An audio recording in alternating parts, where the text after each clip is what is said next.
자, 안녕하십니까. 평주에서 전해드리는 오늘은 아모센스 연속 상한가가 가능한지 기준은 요걸로 라는 주제를 가지고 방송을 열어봤습니다. 좋아요, 구독하기, 알람 설정 해주셔서 감사드리고요. 본격적으로 방송 진행하겠습니다. 최근에 이제 코스피 기준으로 이제 역사적 신고가를 갱신을 했고요. 코스닥 시장은 아직 역사적 신고가를 갱신하진 못했지만 미국 시장이 조금씩 좋아지면서 우리 시장까지 좀 좋은 흐름을 이어가고 있는 상황입니다. 그 가운데서도 이제 종목별 장세 흐름이 상당히 빠르게 전개되고 있는데, 그 중에서 오늘은 아모센스라고 하는 이제 신규 상장 종목에 대해서 간단하게 설명을 좀 해드리도록 하겠습니다. 신규 상장 종목은 말 그대로 이제 새롭게 이제 시장에 나왔다, 이제 상장이 됐다라고 생각을 하시면 될 것 같습니다. 그래서 지난주 금요일날 상장이 첫날 됐고요. 이제 따상이라고 하죠. 바로 상한가에 들어간 상한가가 들어갔다. 그래서 이 상한가가 들어갔고 바로 또 상한가를 가면 이제 따상이라고 하는 그런 걸로 많이 표현을 하는 경우가 많은데, 어찌됐든 상한가를 갔습니다. 이제 신규 상장 종목이 간단하게 이거는 좀 봐야 될 것 같아서 좀 설명을 해드리면, 이제 보호예수라고 하는 게 묶입니다. 이제 대주주 일반적으로 이제 신규 투자를 하는 데 있어서 이제 기존에 있었던 대주주나, 그리고 이제 아모센스에 투자를 엄청나게 많은 회사들이 했을 거 아니에요. 이 벤처 캐피탈에서 했을 거고, 증권사에서도 했을 거고, 운용사에도 했을 텐데, 그 회사들이 단기적으로 이제 그들만 수익을 내면 안 되니까 어느 정도 기간을 묶어 놓습니다. 그러니까 그 기간 안에는 팔지를 못하게 하는 거죠. 그게 이제 최대 주주인 김병규 대표가 2년, 그리고 나머지는 1년, 그렇게 보일 수 있는 부분이고, 아모텍과 아주아이비도 1년으로 묶여 있는 상황입니다. 그러니까 결론적으로 이게 짧으면 15일? 한 달 정도? 그리고 길면 2년, 3년까지도 보고 있는데, 어찌됐든 이거를 좀 신규 상장 종목을 볼 때는 보셔야 된다. 왜 그러냐면 이게 기간이 딱 지나가면 풀려버리기 때문에 개인들 입장에서는 가만히 있다가 갑자기 물량이 쏟아지면서 하락이 나오는 경우도 있어서, 이 부분은 꼭 신규 상장 종목들은 확인을 하셔야 된다 라고 말씀을 드려보도록 하겠고요. 그리고 나서 이제 본격적으로 이야기를 좀 해보도록 하겠습니다. 동사는 아시다시피 다양한 이제 소재 쪽 관련된 그리고 이제 무선 충전 차폐시스트, 쉽게 말해서 이제 전자파에 대한 제한을 할 수 있는 시트를 만드는 그런 부분으로 하는 사업과, 그리고 자동차 전장 모듈 쪽, 그리고 그 디바이스 앤 플랫폼 쪽 관련된 부분의 사업들을 좀 진행을 하고 있는 상황인 것 같습니다. 어떻게 보면 IT 쪽, 부품 소재 쪽이라고 좀 볼 수 있는 부분인 것 같고요. 지난주 금요일날 그쪽이 나름 좀 괜찮은 흐름들을 보였기 때문에 전반적으로 강세 흐름을 동반적으로 이어갔다라고 생각을 할 수가 있을 것 같습니다. 그럼 이제 차트로 좀 보도록 할 텐데, 차트는 딱 하나입니다. 이게 일봉으로 보는 차트는 딱 하나죠. 금요일날 상장이 됐기 때문에 이제 시가가 12,250원으로 시작을 했고요. 종가가 15,900원으로 마감이 됐습니다. 이제 가격 제한폭까지 상승을 한 거죠. 근데 이게 이제 연속적으로 상한가가 갈 수 있을지에 대한 부분을 이제 좀 기대를 해볼 수 있는 부분인데, 이제 그럼 이제 연속적으로 상한가를 갔던 종목들을 한번 비교를 해서 어느 정도 보시면 좋을 것 같아서 비교를 해서 좀 설명을 해드리도록 하겠습니다. 최근에 이제 솔고바이오라고 하는 회사가 이제 원래는 이제 상장 폐지 관련된 부분 심사가 들어갔다가 이게 이제 풀렸습니다. 그래서 이 풀리자마자 이제 상한가가 계속적으로 들어가고 있는 상황이잖아요. 그동안에 이제 매매를 못했던 투자자들이 한꺼번에 몰리면서 상승을 한 그런 모습들을 보였습니다. 어찌됐든 여기 이제 뭐 종목을 보시면 일단 뭐 거래량이 엄청나게 이제 수반이 되죠. 한번 보도록 하죠. 이때 이제 거래가 딱 시작이 되면서 거래량이 엄청나게 풀립니다. 그래서 거래량이 약 한 460만 주 정도 터지고요. 그 다음 날도 역시 거래량이 앞선 거래량만큼 뭐 이어지는 모습이지만 뭐 점으로 이제 완전 따상이죠. 가격 제한폭까지 상한가를 기록을 하면서 거래량이 역시 많이 수반이 되지만 결론적으로 수요일날 거래량만큼만 되고 있는 상황이기 때문에 이 앞선 거래량이 어느 정도 매집이 끝난 상태다라고 볼 수가 있는 부분이고, 이제 뒤에 거래량도 상한가에서 매수를 하려고 하는 주체가 엄청나게 매집을 많이 이제 위로 고점에서 했다라고 좀 볼 수가 있는 거죠. 그리고 나서 다음날 또 거래량을 보시면 이제 4,300만 주가 터집니다. 거래량이 엄청 터지죠. 장 초반에는 시가가 20%까지 상승을 했다가 장 중에 플러스 10%, 그러니까 고점 대비했을 때 10%가 빠진 거죠. 흔들어 놓고 다시 상한가를 만들어 놓은 그런 흐름을 나타냈습니다. 이 분봉 차트로 보시면 장 초반부터 인위적으로 좀 떨어뜨려 놨죠. 6월 25일 9시부터 시작을 해서 1분봉 차트로 볼까요? 1분봉 차트로 보시면 장 초반에 20% 시작을 했다가 이내 차익 매물이 나오면서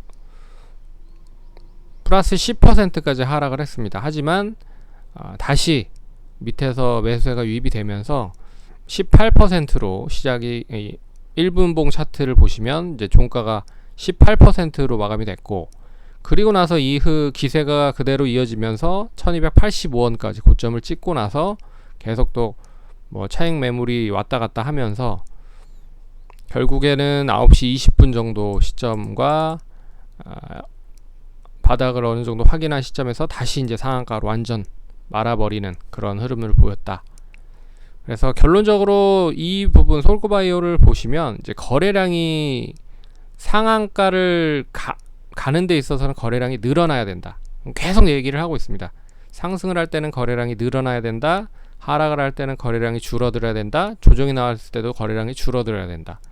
그것만 아시면 1차적으로 좀 어느 정도 예측을 좀 해볼 수 있을 거라고 보고 있고요. 그래서 야무센스 같은 경우에도 분 차트로 보시면 장 초반에는 차익 매도 물량이 상당히 많이 나왔습니다. 그래서 금요일날 시초가에서부터 시작을 해서 양호하게 이제 상한가를 시세를 갔고요. 그래서 9시 40분에 정확하게 상한가를 갖고 계속 유지가 되는 줄 알았는데 이내 장 막판쯤에 1시 40분 정도에 시장이 좀 지지부진한 흐름을 보였죠. 코스닥 시장이. 그러면서 전반적으로 매도 물량이 나오면서 매물이 좀 출현됐고, 그러면서 장중에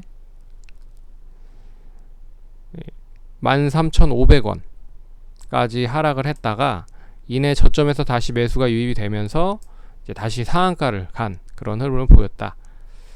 그리고 이제 거래량이 2,100만 주 정도가 터졌는데 이제 시간의 잔량, 이제 상한가 잔량으로 쌓인 물량이 한 43만 주 정도가 됩니다. 43만 주. 그렇게 뭐 많지는 않지만 그래도 뭐 나름 뭐 긍정적인 흐름을 보이고 있는 호가다. 그러면 다음 주 월요일날 이제 갭으로 떠서 시작을 할 겁니다. 떠서 시작을 할 텐데 이제 이 흐름 이제 어차피 이제 시간외로 보더라도 이제 상한가가 유지가 됐을 거예요. 시간외에도 24만 주 정도 상한가 물량이 확인이 된 상태에서 상승을 했고, 그리고 금요일날 2,100만 주가 터졌기 때문에 다음 주 월요일은 2,100만 주는 못해도 해야 된다. 그러니까 상승이 유지가 되기 위해서는. 그리고 이제 3,000만 주나 4,000만 주 정도 되면 더 좋고요. 그래서 장 초반에 떠서 시작을 하면 못해도 뭐 딱 가격이 딱 떨어지는 시점인 17,000원 정도? 7,000원에서 18,000원 정도 사이가 되지 않을까라고 생각이 들고, 왜 그러냐면 이거 100원만 높아지면 16,000원이잖아요. 그렇기 때문에 뭐 17,000원, 18,000원 정도에서 시점에서 시작을 하지 않을까 그렇게 보고 있고, 장 초반에 이제 갭 떠서 시작을 하는 부분을 그대로 유지가 되면서 장대 양봉이 만들어지는지 아니면 밑꼬리를 만들고 나서 상승을 하는지 얘가 중요합니다. 그래서 가장 중요한 부분은 이제 갭을 만드는 시점이 메워지지 않는 게 제일 좋다라고 볼 수가 있습니다. 그래서 상한가 간 종목들을 하나 더 볼게요. 이 네오토를 보시면 이 종목도 마찬가지입니다. 지난주 목요일, 어제죠. 어제 목요일 날, 그제 목요일 날 상한가를 갔고 어제 다시 상한가를 갔는데, 이제 밑꼬리를 상당히 좀 많이 그리면서 다시 뭐 장 막판에 끌어올리면서 상승을 했다. 결론적으로 거래량이 상승인데 더 늘어났다라고 볼 수 있어서, 이런 흐름이 이제 갭을 메운다라고 해도 이 갭이 완전하게 메워지지 않는 시점에서 결론적으로 상승세가 다시 이어진 상황이잖아요. 그렇기 때문에 이 아모센스도 갭을 메운다라고 해도 완전하게 갭을 메우지 않고 이런 흐름으로 이제 아래 꼬리를 달면서 저점 매수가 유입이 되면서 다시 상승을 하면 더 좋을 것 같다. 그리고 양봉으로 좀 전환이 되는 게 좋기 때문에, 시가가 장 초반에 높게 시작을 한다라고 해도 이건 너무 높게 시작을 했죠. 그러니까 상한가로 시작을 해버려 가지고 거의 상한가로 시작을 했으니, 상한가로 끝난다라고 해도 이제 뭐 거의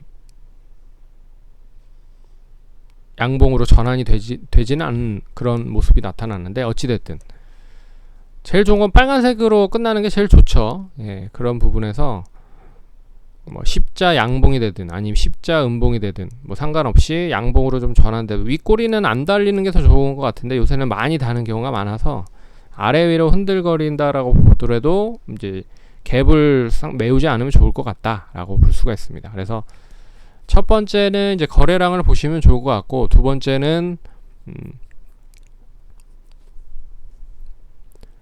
이 고점을 갱신하는 데 있어서 차익 매물, 저점에서 매수세가 얼마만큼 유입이 되는지를 보셔야 된다. 그리고 상한가를 하는 종목들을 보시면 이 최근에 고점을 모두 갱신하고 있는 종목들이 많습니다. 그러니까 쉽게 말해서 이제 호가 자체가 호가라고 보기보다는 이제 그동안에 한 번도 경험해보지 못했었던 고점을 갱신하고 있다는 뜻으로 해석을 하시면 될 것 같아요. 그러니까 고점 놀이를 하는 그런 회사들이 상한가 연속적으로 가는 경우가 많습니다. 고로 한 번도 경험해보지 못했었던 매물을 돌파를 하는 그런 종목들이 상한가를 가는 경우가 많았다. 최근에 스펙 종목들도 이제 그런 흐름으로 좀 눈여겨서 보시면 좋을 것 같은데, 그래서 이제 고점을 계속 갱신을 하면서 상승을 하는 거잖아요. 그래서 결론적으로 이 뭐 삼성 스펙, 최근에 이제 삼성 스펙이 가장 좀 핫했었던 것 같은데, 자, 상장이 됐나 보네요. 그러면 다른 스펙들을 좀 보도록 하죠. 다른 스펙들을 보시면 결론적으로 상한가가 계속 상한가를 만드는 그런 경우를 보이는 경우가 많습니다. 제가 이제 월봉으로 봐가지고 이게 좀 틀린 흐름이 나타났군요. 그래서 삼성 스펙을 보시면 이때 한번 보세요. 5월 24일부터 시작을 해서 6월 1일까지 계속 상한가가 나온 상태입니다. 한 번, 두 번, 세 번, 네 번, 다섯 번, 여섯 번. 역시나 신규 상장되고 나서 상한가를 갔다라는 거죠. 결론적으로 한 번도 경험해보지 못했었던 가격에 놓여있는 상황에 있는 종목들이 이런 경우를 보이는 경우가 많다. 근데 이런 종목들은 보시면 이제 거래량이 실렸고 이제 떨어지는데 거래량이 없는데 상한가를 갔다. 그러면 더 좋은 거죠. 왜 그러냐면 이 앞에서 매물이 거의 다 이제 매집이 되었다라고 좀 볼 수가 있는 부분이기 때문에 추가적으로 거래량이 없는 상황인데 상한가를 갔다라고 하는 건 상당히 좋습니다. 그리고 또 상한가, 아래 꼬리 달고 거래량 실렸고 또 상한가, 그리고 거래량 실렸고 역시나 이제 뭐 큰 거래량은 아니었지만 뭐 전날의 거래량 수반하면서 상한가. 그리고 나서 이제 거래량이 없는데 또 상한가. 이것도 역시나 앞선에서 한 4일 동안 매집이 이제 끝났기 때문에 뭐 좌지우지할 수 있는 부분인 것 같아요. 그래서 조그만한 거래로 상한가. 그리고 나서 갭상승 상한가. 근데 거래량이 완전 급감해서 상한가입니다. 그리고 나서 이제 이때 한 번에 터지죠, 거래량이. 그래서 장중에 뭐 마이너스 8%로 시작을 했다가 이게 플러스 23%까지 갑니다. 이제 고점을 딱 가니까 거기에서 이제 엄청나게 매물이 나온 거죠. 그래서 마이너스 뭐 20%까지 갔다가 뭐 플러스 8%로 마감이 됐다. 근데 이 앞선에서 거래가 됐던 부분에 거래량들 모두 합산한 거래량만큼 터졌다. 그리고 이렇게도 많이 터지면 이제 좀 조심조심 해보셔야 될 필요가 있죠. 예, 그동안에 많이 매수를 해놓은 사람들이 매도를 한 거니까. 예. 그리고 역시나 그 다음날 앞선 고점을 딱 갱신하고 나서 추가적인 상승은 안 나왔고, 그리고 뭐 계속 이제 차익 매물이 나왔고, 이제 차익 매물이 나오는데 거래량이 없이 떨어졌다가 다시 거래량이 늘어나면서 상승, 거래량이 떨어지면서 조정, 다시 거래량이 늘어났는데 뭐 이런 흐름으로 가고 있는 모습입니다. 그래서 뭐 길게 보면 이제 완전 박스권이 돼버렸죠. 7,000원에서 한 12,000원 정도 사이. 그래서 이런 거를 좀 전형적으로 보시면 투자를 하시는데 좋다. 그래서 거래량 보시고 이제 가격 제한폭 이제 앞선 매물을 계속 갱신을 해서 고점을 갱신하는지 여부를 보시고, 예. 그리고 마지막으로 하나 더 볼 수 있는 부분은 이제 상승을 하는데 거래량이 늘어나냐 아니면 줄어드냐, 예. 그것만 보시면 원활하게 좀 잘 대응을 할 수 있지 않을까, 그렇게 좀 생각을 해보도록 하겠습니다. 그래서 결론적으로 다시 말씀드리면, 첫 번째로는 이제 거래량이 계속 많아지는 상황에서 상승을 하는 것도 좋지만, 이게 어느 정도 매집이 끝나면 거래량이 없는 상황에서도 급등을 하는 경우가 많거든요. 그래서 이게 적절하게 잘 믹스를 해서 상승을 하면 좋을 것 같다. 그리고 이게 신규 상장 종목이기 때문에 보호의 소외를 잘 눈여겨보셔야 될 것 같고, 그리고 이 고점 놀이를 하는 종목들이 대부분 상한가를 가는 경우가 많았다 라는 거. 그리고 상한가를 가는 종목들의 특징이 뭐냐면, 결론적으로 이제 단기적인 이슈로 많이 상승을 하는 경우가 많습니다. 그러면 이제 시가총액이 큰 종목보다는 적은 종목에 더 확률이 높을 가능성이 높은 거죠. 그래서 그런 부분들은 잘 눈여겨보시면 좋을 것 같습니다. 그럼 성공 투자하시고 다음번에 또 찾아뵙도록 할게요. 감사합니다.